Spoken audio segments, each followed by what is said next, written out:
Hey, bienvenue dans ton Yann et Frank. Aujourd'hui, l'éternelle victime du jour. D'ailleurs, la semaine passée, pour la première fois, vous avez voté pour la victime de la semaine. Malheureusement, c'était une semaine un peu plate. No contest. GND a démoli tous les autres victimes du jour. Donc, c'est GND, le grand victorieux de la semaine passée. Mes félicitations, mes amis. Yes! Trudeau qui fait un passage à la télé pour discuter de déficit et la guerre à ChatGPT. La Finlande rejoint l'OTAN. Au niveau également des finances, il se passe de quoi aujourd'hui? L'OPEC a décidé de couper son output de pétrole. Ça amène une augmentation du prix du baril quand même assez importante. On va jaser de ça.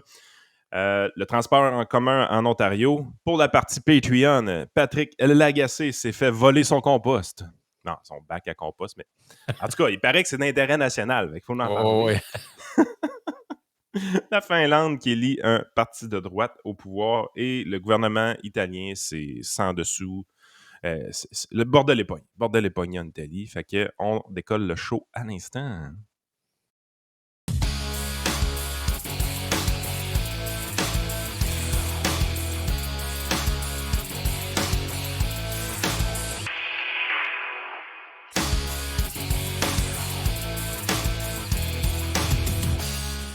Hey, je vois-tu qu'on a le nouveau feature de la victime du jour dans nos vidéos rapido? Je l'ai mis dans les vidéos qu'on a accès direct à la plateforme, comme ça va être plus facile. J'ai pas checké là, sur les résultats du sondage sur Twitter pour la victime, et de ce que je comprends, c'est pas très différent de ceux sur Patreon, là. Donc, Patreon, les gens répondaient aussi GND. Il y avait quand même souvent mention honorable à M. Moffler. Ouais. Donc, ça, c'est quand même bien. Et sur ça, ben, avant de te laisser choisir la victime du... Parce que c'est rendu qu'il y en a au moins 2-3 par jour. Fait que, Hey, c'est fou pareil. et honnêtement, ça me fait un peu chier de choisir parce qu'aujourd'hui, les deux méritent d'être utilisés, mais on verra quel sera le choix. Sinon, peut-être on en fera une deuxième dans la partie Patreon. Fait qu'on y va avec.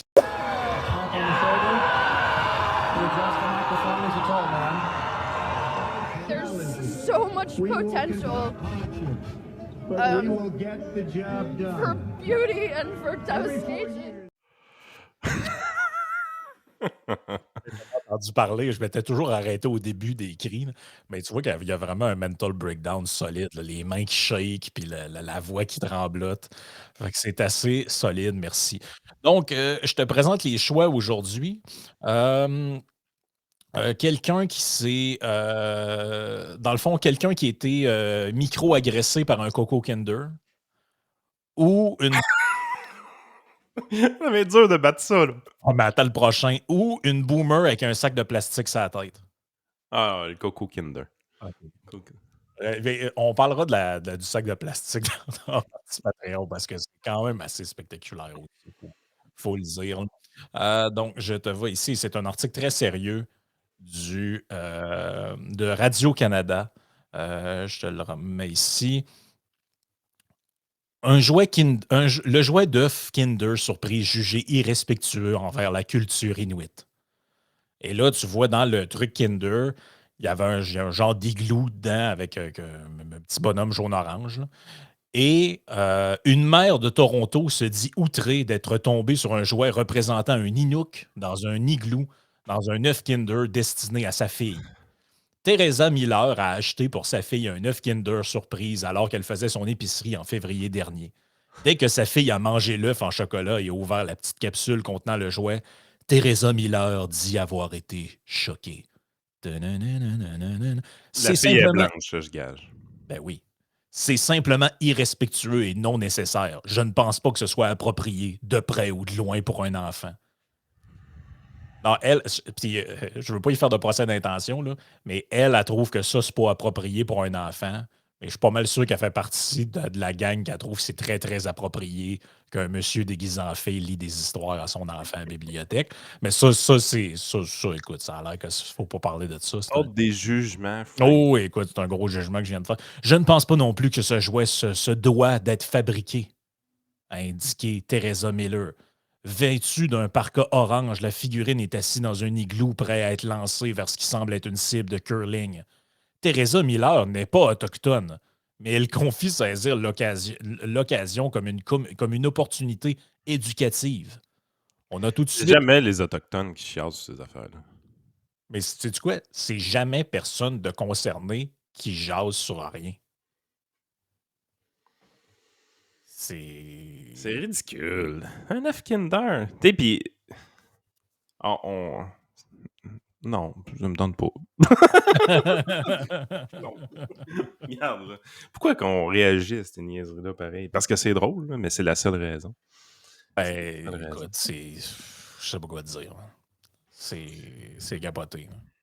C'est capoté ben Ils raide. sont dans les œufs Kinder, man. Faut-tu que tu sois confortable pareil? Faut-tu que ta vie aille bien pour que ce soit rendu ça tes problématiques? Ou en fait, faut-tu que tu aies le goût de passer dans le journal rien qu'un peu pour partir là-dessus? Écoute, comment le journaliste a réussi à aller jusque-là? Ça, c'est la question que je ne sais pas. Là. Hey, il me semble de voir, tu dis, bon, OK, tu arrives avec ton café Starbucks puis ton croissant au bureau du journal. Tu t'assis, tu t'installes, tu dis, bon, je sais pas ce que je fais aujourd'hui, mais je vais regarder mes boîtes courriels, tu descends tes affaires. Puis là, il y a cette madame-là qui t'envoie son exacerbation. Le fait qu'elle a capoté vraiment là, d'avoir un œuf Kinder là, qui était pas correct. Là. Puis là, tu lis ça, puis tu dis, hey, j'ai trouvé mon sujet aujourd'hui. Par quel processus mental t'arrives là? Écoute, je sais pas. Je comprends pas comment c'est possible.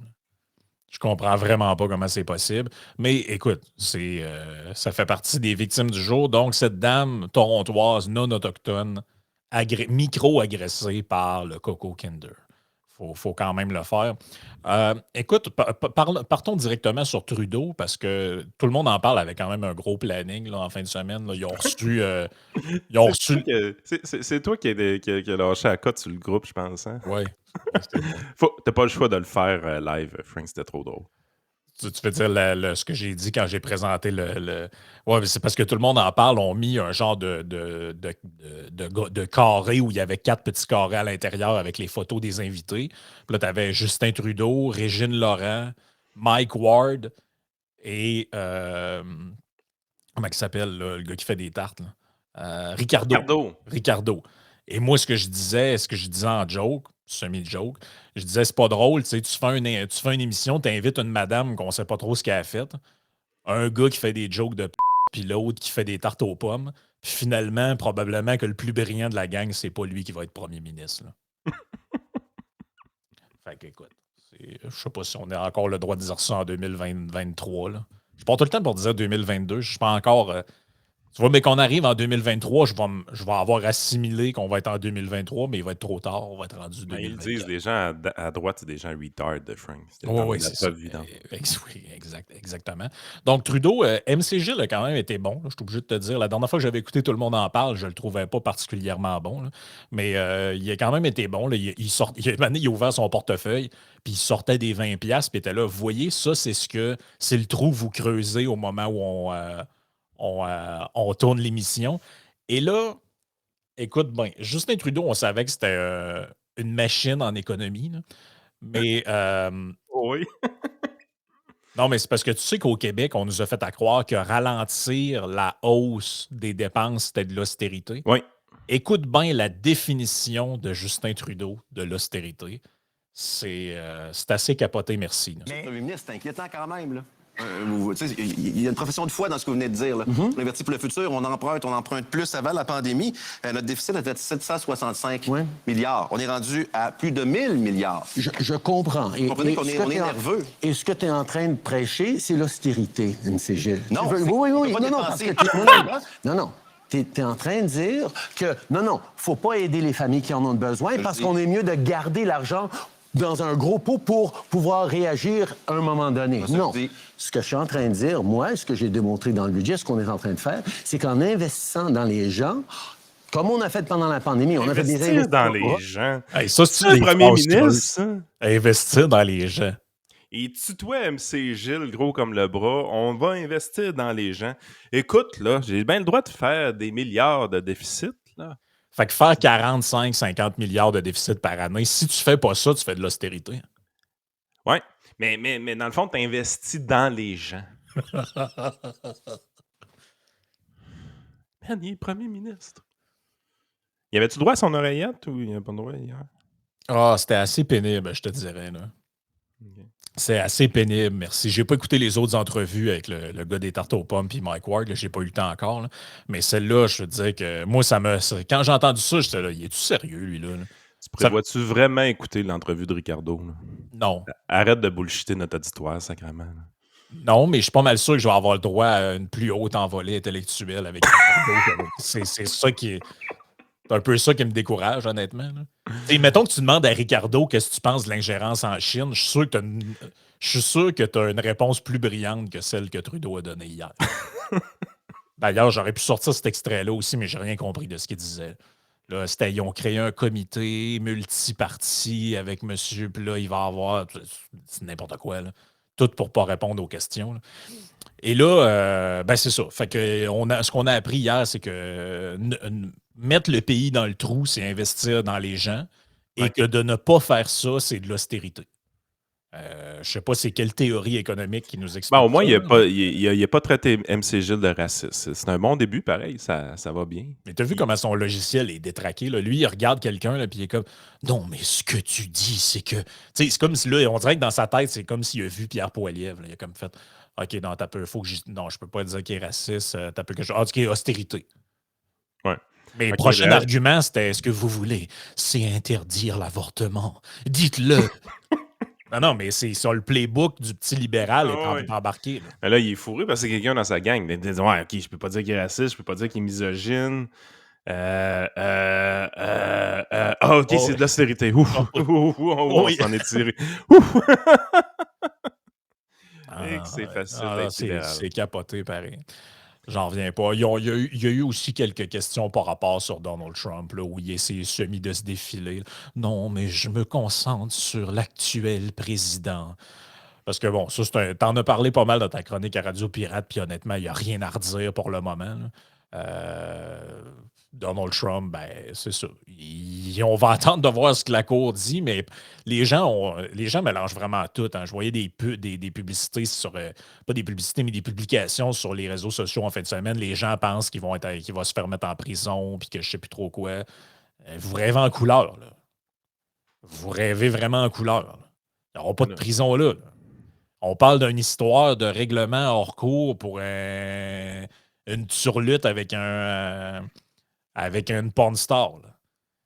Je veux dire, ça contrevient à des règlements électoraux, mais c'est pas je veux dire, il n'y a pas personne qui va aller en prison pour ça. Là.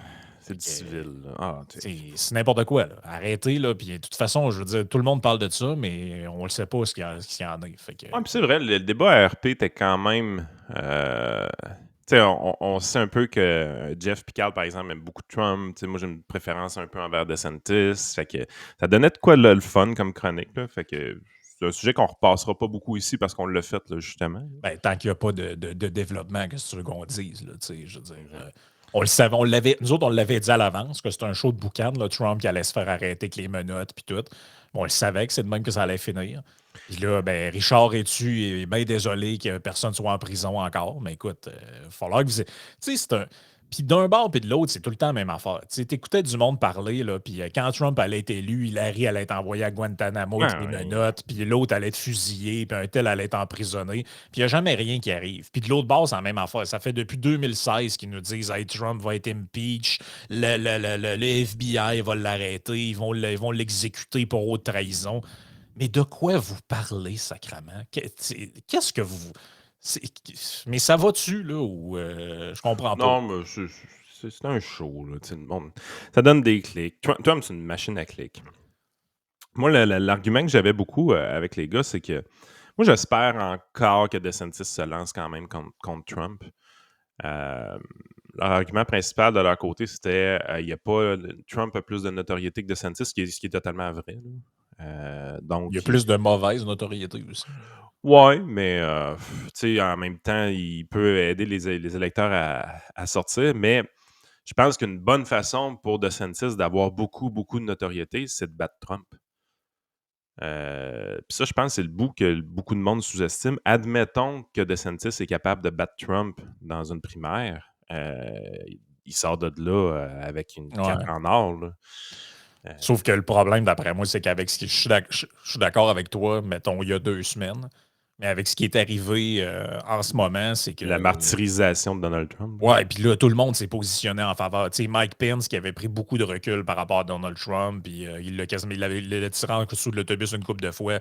Là, il est sorti en disant que ça n'avait pas d'allure. Kevin McCarthy, c'est ça le nouveau nom, celui qui a remplacé Nancy Polidan. Là. Lui, il a sorti en disant que tout le Congrès, puis le Sénat, puis tout était derrière l'ancien président, que ça n'avait pas d'allure de politiser la justice. Après ça, Ted Cruz est sorti pro-Trump. Ils sont tous sortis pour lui. Là. Il y a un seul républicain, je pense, c'est l'espèce de bonne femme qui veut se présenter contre lui, qui, elle, a dit qu'elle ne se mêlait pas de ça. Mais tout, tu sais, ça, c'est le genre d'événement qui fait que tout le monde se soude en arrière. Oui.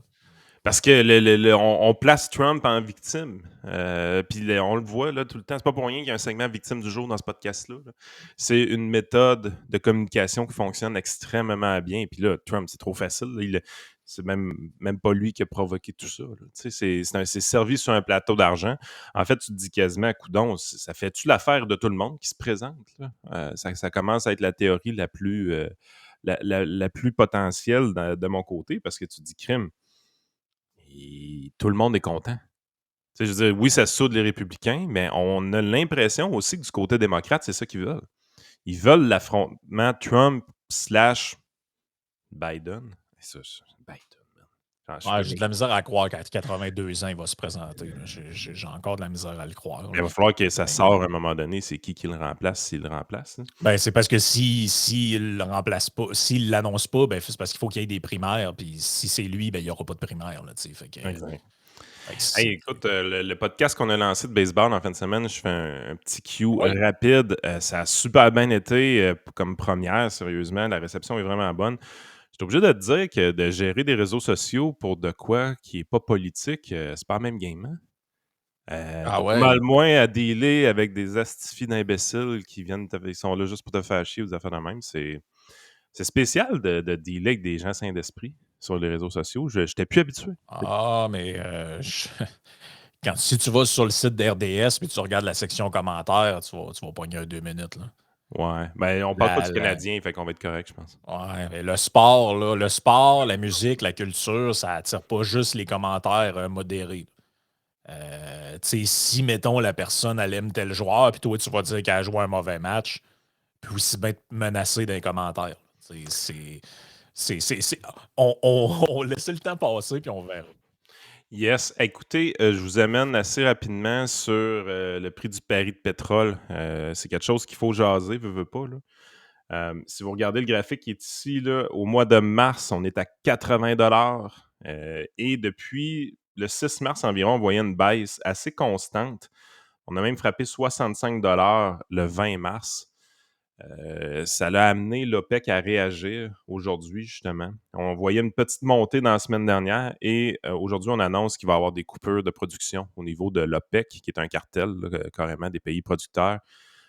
Puis ça leur a amené carrément le prix à 80 $ aujourd'hui. Fait que le break, que partout ailleurs sur la planète, on sentait, sauf dans la région de Québec, là, parce que le prix du baril est passé de 80 à 65 $, puis le prix à la pompe en bas de chez nous, il n'a pas bougé. Ça, Ici, on paye le gaz plus cher à 65 $ le baril qui était à 120 en 2013 ou 2012. Je ne comprends pas trop le lien, là, mais en tout cas, c'est de même. Ça, c'est toujours un peu spécial, mais on est vraiment dans une position où ce qu'on se rend compte, là, c'est que ça n'aura pas duré longtemps le break. Puis quand tu voyais des chiffres d'inflation en Europe, la portion pétrole, le prix du baril qui avait baissé beaucoup, ça l'aidait quand même énormément. Fait que là, tu sens que l'OPEC n'est pas prête à aller vers là, elle n'est pas prête à aller vers un prix du baril à 65 $. Il l'aime en haut de 80. Ils se sont arrangés, ce soit revenus en haut de 80. Bon, ça fonctionne-tu réellement le cartel de l'OPEC? Tout ça, on peut parfois en douter. Mais c'est ce qui brasse aujourd'hui sur les marchés financiers. Vraiment, là, les États-Unis ne sont pas contents. On accuse l'OPEC de plusieurs choses. Sauf que, tu sais, l'inflation, c'est pas tout le temps réglé facilement. Là. Regardez comment ça marche au niveau du pétrole. Ça baissait, ça donnait un break aux citoyens. Éventuellement, le prix à la pompe devenait moins grand. Donc, on avait une source d'accalmie, si on veut, puis boum, on slash de la production au niveau de l'Arabie Saoudite puis d'autres pays. Fait que ça va avoir un impact définitivement. Fait que c'est pas réglé, l'inflation, les amis. C'est pas réglé. Là, ça va être la troisième cause? L'Ukraine, les chaînes de production en Chine, la COVID-0, puis maintenant, ça va être l'OPEC là, qui va être la source de l'inflation qui va nous éviter de dire que c'est les banques centrales. Je sais pas. À voir. On demandera l'avis à Mitch Garber, qu'est-ce qu'il en pense prochain. T'as-tu remarqué d'ailleurs, parlant de ça, que ça fait au moins 2 semaines, 3 semaines qu'on n'a pas parlé de la greedflation puis des épiceries? Est-ce que ce Ouais, sujet-là est en train de disparaître tranquillement parce qu'on se rend compte que ça n'a pas rapport? je sais pas. Hein? C'est tout à ça, hein? Quand ils ont un sujet de marde avec des arguments de marde, ils te chipent ça en dessous du tapis comme ça, rien n'a Oh fait. oui, non, ouais. Regarde là-bas, là. Ah non, et c'est comme ça que ça se passe. Hey, écoute, il y a une. Moi, ça fait des années que j'ai cette discussion-là avec des amis en privé. Eux autres, ils me disent, des geeks d'informatique, ils me disent tout le temps, vous allez voir, vous n'êtes pas prêts à toute la transformation de l'AI, puis toute la patente, tout va chambouler, tout va être différent, puis on va remplacer les notaires, les comptables, les ci, les ça, tout le monde, tous les jobs vont dire, OK, ouais, parfait. Puis moi, je lui dis toujours la même affaire. Ce que tu dis est vrai, jusqu'à temps que les gouvernements se foutent les deux mains là-dedans, se mettent à réglementer puis tout interdire, puis ça va finir comme Uber puis Airbnb, qu'il n'y a plus rien qui fonctionne comme du monde. C'est Et vrai, ça. C'est vrai ben, pareil, ça. C'est l'enfer comment que les gouvernements scrapent toutes. Des bonnes idées, des excellentes idées sont scrappées par le gouvernement sans arrêt. ben, c'est ça qui va arriver. Et là, on a le premier État dans le monde qui s'enligne avec cette idée-là. Ça, c'était le modèle de. Quand le PCQ a fait 13% et zéro député, il y en a qui disaient ah, ben là, il faut qu'il s'en aille comme l'Italie. Là. Ça, l'Italie, c'est un parti de droite. Ben, l'Italie, en fin de semaine, ils font une police de la langue, comme la CAQ et le PQ. Et leur nouveau fait d'armes, c'est vraiment un modèle intéressant, c'est. ChatGPT interdit en Italie, nous apprend la BBC, pour des raisons de confidentialité. Ah. Et là, ils nous disent que non, mais là, ils dévoilent des informations là-dessus. Là, on s'est C'est pas la droite qu'on aime, ça. Là. on s'est inquiété des risques potentiels de l'intelligence artificielle. Il a compris sa menace pour les emplois et la propagation de la désinformation. Ça, tu vas voir, ça va être le prochain track, c'est que l'AI fait de la désinformation. Et d'ailleurs, on va entendre un petit extrait de notre PM national dans quelques instants. Tu vas voir que lui ici est sur cette track-là un peu. Et là, les journaux sont partis là-dessus. Là. On peut-tu remplacer sa cassette, lui, par ChatGPT? Il me semble que ça améliorerait les résultats de notre premier ministre. Ben, on sait déjà qu'on peut remplacer Christopher Freeland par ChatGPT, puis on se ferait moins molester économiquement. Et attendez une seconde, j'ai l'article ici. Donc, j'ai la presse pour une troisième. Non, ça, c'est pas le bon. J'ai la presse. Une menace à l'humanité de l'AI. Les robots conversationnels comme ChatGPT menacent-ils vraiment l'humanité? Un autre article. Intelligence artificielle, des crimes et des criminels inventés. Non, là, là, ils vont commencer, là. Ah, Oui, tabarouette. la traque est comme. La traque est Hey, comme. ça se peut-tu que les journalistes aient peur à leur job? J'ai essayé de quoi en fin de semaine? Je voulais regarder s'il y avait possibilité de faire des nouvelles de baseball vite sur le nouveau site, sur les nouveaux réseaux sociaux. Oui. C'est une idée qui m'est passée de même, puis je voulais le faire aussi peut-être en politique, puis même en finance. Ah non, c'était en finance que je l'ai fait, c'était pas en baseball. J'ai pris un article bien fait de Yahoo Finance que j'avais aimé. En fait, c'est Market Watch, peu importe. C'était vraiment un bon article. Puis là, j'ai pitché le lien dans le chat GPT. J'ai dit, traduis-moi ça juste pour le fun. Fait que là, ça marchait pas, j'ai pas accès. OK, je vais aller faire un copier-coller. Là, j'ai pris copier-coller le texte. Genre de texte de 600 mots, bien construit, qui était sa coche. Je garochais dans le chat GPT. Je dis, résume-moi ça en 75 mots, s'il te plaît. Pouf! Il me sort un résumé. Je fais, hey, je pourrais faire un site de nouvelles avec ça. Hein?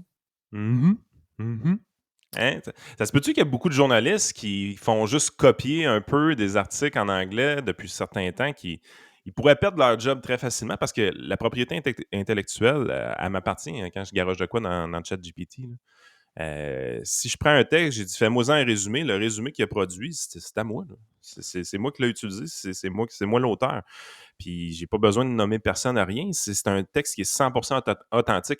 En fait, tous les sites un peu de merde que vous voyez sur les rumeurs de transactions au hockey, des affaires, je mettrai pas dans les coulisses avec Max Truman parce que son site est vraiment sharp, là, mais il y a toutes sortes de sites qui essayent un peu de faire comme dans les coulisses, mais en beaucoup, beaucoup moins sharp. C'est des modèles d'affaires full publicité avec des gens qui sont payés au mot. Là. Je pense que c'est quelque chose comme 5 cents du mot ou quelque chose de même pour écrire des articles vite sur des affaires qu'ils ont vues sur Twitter. Puis garoche ça, ils se font rémunérer. Ça prend 5 minutes à faire. Tu le vois quand tu le lis, l'article. C'est tout croche. Ouais. Puis des sites comme ça, il y en a des milliers. Souvent, ils appartiennent tous aux mêmes personnes. Ça existe. Là. Ben oui. Mais ils font de l'argent avec ça. Mais là, tous les gens qui sont des rédacteurs à 5 cents du mot, présentement, tu mets tout ça dehors. Là. Tu remplaces ça par ChatGPT demain matin. Là, si c'est pas déjà fait. Tu as raison de dire que c'est relié aux médias parce que un des articles que j'ai nommé, je veux vous le présenter parce que c'est. Moi, je pense qu'on a. C'est toujours la même affaire. Hein. C'est un politicien, il est fin jusqu'à temps qu'il réponde aux médias. Un autre, il est correct jusqu'à temps qu'il parle des médias. Fitzgibbon, c'est quoi son problème? C'est pas l'île aux faisans, c'est pas toute la patente. C'est non, c'est que maintenant, il a dit à un journaliste hey, vous, là, puis votre tabloïd de bas étage, là, c'est pas de vos affaires, ça. Fait que c'est ça. Fait que c'est toujours la même affaire. Et là. La grande noblesse, facilement remplaçable. Et là, écoute, ben celle-là est saucée solide. Là. Des crimes et des criminels inventés. Donc là, tu as le truc de ChatGPT, on comprend que c'est de ça que ça parle. L'émergence des robots conversationnels comme ChatGPT présente un potentiel infini et des risques proportionnels. Mercredi, plus de 1000 personnalités du domaine des technologies ont exigé un moratoire de 6 mois sur le développement d'outils d'intelligence artificielle plus puissants que ChatGPT 4 et demandent à ce qu'on remette la pâte à dents dans le tube. Ça, c'est moi qui l'ai rajouté, mais c'est un peu ça l'idée. Au gré de ces fabulations, le modèle de langage d'OpenAI invente des crimes et génère des affirmations diffamatoires. Et écoute bien ça. ChatGPT, pouvez-vous, ça c'est le journaliste qui demande, le journaliste Charles-Éric Blais-Poulain, lui demande ça à ChatGPT. Pouvez-vous me fournir une liste de journalistes qui ont été visés par des allégations d'inconduite sexuelle dans les dernières années? Après un bref moment, le robot conversationnel de l'entreprise américaine d'intelligence artificielle d'OpenAI s'exécute. Le générateur de texte me cite les animateurs Éric Salvaille et Gilles Parent, ainsi que l'ex-journaliste Michel Venn. OK, mais il est où le problème? Or, ChatGPT intègre à sa liste 3 individus qui n'ont jamais été impliqués publiquement dans un scandale de nature sexuelle. OK, ils ont choisi de taire les noms. OK, je comprends l'affaire. C'est bon. OK, donc donc dans le fond, il a inclus 3 autres personnes qui n'en avaient pas. Répétant l'exercice à plusieurs reprises, il s'avère évident que notre interlocuteur fabule et glisse à... Et eux autres, ils parlent comme s'il y avait quelqu'un en arrière de ça qui diffamait quelqu'un. Chris, c'est un AI. Et glisse à tort des individus de notoriété publique dans ces listes d'agresseurs allégués. Entre autres, personnalités, un homme d'affaires, 2 acteurs, un chef de parti, un musicien notoire et 3 animateurs vedettes qui auraient tous présenté des excuses publiques en 2020. Donc là, évidemment, tu comprends que ChatGPT fait de la désinformation, c'est la fin de l'humanité. Ils en font jamais, eux autres. C'est quand qu'il y a un journaliste qui va écrire sur la désinformation médiatique qu'on vit au Québec? Ah, OK, ouais. Ça n'arrivera pas. Hein. C'est surtout que... Moi, je serais curieux de faire le même. Je pense qu'on va le faire, le test là, que lui a fait pour voir c'est quoi le détail des affirmations. Mais moi, ce que je pense, c'est que l'AI, là, il collecte toute l'information qui est disponible dans sa bande de données. Mais dans sa bande de données, il y a de l'information qui est de l'ordre probablement des rumeurs aussi ou des ragots. Là. Ben oui, écoute, il y a des sites Internet qui disent que je suis un eugéniste, sacrément. Ben, c'est ça. Mais c'est exactement ça.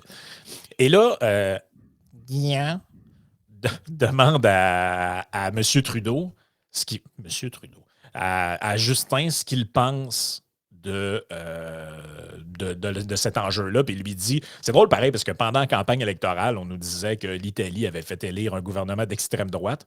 Mais là, vu qu'ils ont banni ChatGPT, là, c'est comme un modèle tout d'un coup. C'est spécial, pareil. On va parler de ChatGPT, le robot conversationnel qui suscite beaucoup d'inquiétudes, tellement que l'Italie a décidé cette semaine de le bannir de son territoire. Et des experts mondiaux réclament un moratoire de 6 mois sur le développement de l'intelligence artificielle, le temps de réfléchir à une façon de l'encadrer. Est-ce que vous êtes inquiet des perturbations que ça peut causer, l'intelligence artificielle? On parle ici d'exploitation de données personnelles, d'usurpation d'identité, de désinformation, de fraude, de plagiat. Oui, ça m'inquiète. Ça m'inquiète depuis plusieurs années. C'est pour ça qu'en 2018, quand on a été l'hôte à Charlevoix du G7, on a créé le partenariat global pour l'intelligence artificielle, où on travaille avec la France et d'autres pour établir des normes et des principes par rapport à l'intelligence artificielle. Le Canada peut et contribue énormément là-dedans parce que, justement, ici à Montréal, avec Yoshua Bengio, à Toronto, avec Jeffrey Hinton, avec Rich Sutton à Edmonton, on a... Lui, il est là, puis il name drop du monde qu'on n'a aucune crise d'idée c'est qui. Ouais, j'étais avec Joshua Rampton, puis Hildenberg, Verzenbroek, puis là, il y avait... On encadre ça, puis... Mais... Vous êtes à la remorque, les amis. Vous saviez même pas que ça existait avant que ça sorte. Oui, hey, l'autre qui essaie de faire à croire qu'en 2018, à Charlevoix, il savait c'était quoi ChatGPT. Mais avez-vous vu comment c'est fait pareil? La formulation de la question, la reprise du politicien. Je veux dire, ils sont main dans la main pour vous faire peur. Ils sont main dans la main pour vous faire peur, alors que c'est un outil d'amélioration de productivité comme une calculatrice. OK? Tu peux faire ben des niaiseries avec une calculatrice. Tu peux calculer combien ça te prend d'uranium pour faire une bombe nucléaire avec une calculatrice. Tu peux en faire des niaiseries avec une calculatrice. Là. Tu peux faire des bonnes choses aussi avec une calculatrice. ChatGPT, c'est la même affaire. Y a-tu moyen de faire des cochonneries avec ça? Ben oui. Tu sais, je pense que j'en parlais récemment avec Jacinthe Ève, c'est comme toutes les attaques de fraude qu'on a, là, j'ai hérité de 20 millions de dollars en Côte d'Ivoire, j'en ai trop, je vais t'en partager un peu, envoie-moi 500 dollars et on va faire un transfert. Je suis ton cousin. Ouais, c'est ça. On les détecte tout le temps parce que c'est mal écrit, c'est écrit vraiment un peu weird, tout ça, c'est du monde un peu louche en Côte d'Ivoire qui sont sur des ordinateurs qui font ça. Avec l'avènement de ChatGPT, on doit s'attendre, à mon avis, dans les prochains mois, à voir une amélioration du côté des fraudes. Les fraudes vont avoir l'air beaucoup plus sophistiquées parce que le temps d'effort que ça va prendre... Tu sais, des fraudes à grande échelle comme ça, le but, c'est de pogner 0,2 de poissons, 0,1 de poissons. Puis juste ça, c'est rentable parce que tu as envoyé 2 millions de courriels. Fait que ça devient rentable parce que... Mais imagine-toi si tu es capable de faire passer de 0,1 à 0,5 parce que tu as amélioré la qualité de ton texte qui génère ça. Puis ChatGPT va permettre d'améliorer la qualité des textes frauduleux. C'est définitif que ça va être une problématique. Mais en même temps, ça va avoir comme conséquence de « Hey, lève la tête, là. OK? Tu peux te faire frauder. Arrête d'être naïf. Sur le web, il faut faire attention. » Là, mais ça te montre un peu qu'ils ont vraiment l'intention de foutre le bordel là-dedans. L'Italie, c'est un premier, puis les autres vont suivre, puis ils vont vouloir mettre des règles là-dessus. Je veux dire, comme tu dis, ils prennent l'Italie en exemple, alors que Christy, c'était le démon, l'Italie, il l'a pas long dans leur tête.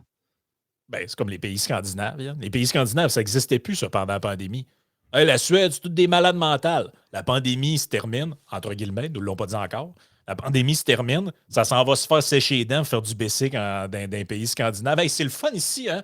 La vie est bien, hein? Tout. Ouais, c'est drôle, Chris. Ces pays-là, ils avaient complètement disparu de la map pendant la pandémie. C'est tous des malades. Ils sacrifient la vie de tout le monde. Puis là, tout d'un coup, c'est redevenu des exemples. Hey, ils sont capables de passer d'un extrême à l'autre sans que jamais personne les questionne. Et puis, en terminant là-dessus, puis on s'en va sur Patreon. Il y a un petit jab de Guilla à Trudeau, mais je pense qu'il est involontaire. Il y a des centres d'intelligence artificielle qui sont ancrés dans justement toute cette conversation sur l'éthique. Alors oui, il y a beaucoup de travail à faire et le Canada est impliqué pour essayer de créer des balises et des paramètres dans lesquels on va pouvoir éviter trop le dérapage. Mais là, ça va vite.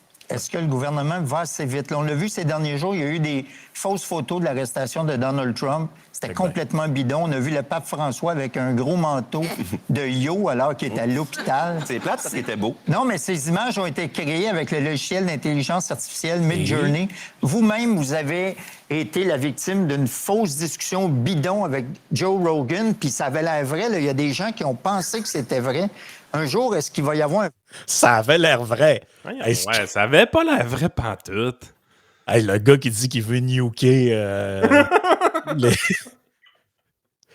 de deux choses l'une. Ou bien Guilla n'a jamais écouté la fausse entrevue avec Rogan, ou bien ce qu'il dit subtilement, c'est le truc de Léa, il avait de l'air aussi cave que toi. Puis, parce que excuse-moi, c'est la seule option possible. Là. Ah, Guilla l'a pas écouté. Ah non, il l'a pas écouté. Il a lu son carton, lui, c'était écrit là-dessus, ça a ouais. recherché ça quelque part. Oui, c'est sûr, ça se peut pas. Écoutez, on s'en va sur patreon.com/isénéchal. On a une boomer avec un sac de plastique sur la tête. On a la Finlande. On a plein de sujets pour vous. Ah, nos Patreons, ils ont 2 victimes du jour, eux autres. Il faut que je fasse que demain, je vais peut-être plus m'en rappeler. Fait qu'aussi bien d'en parler. Bon choix.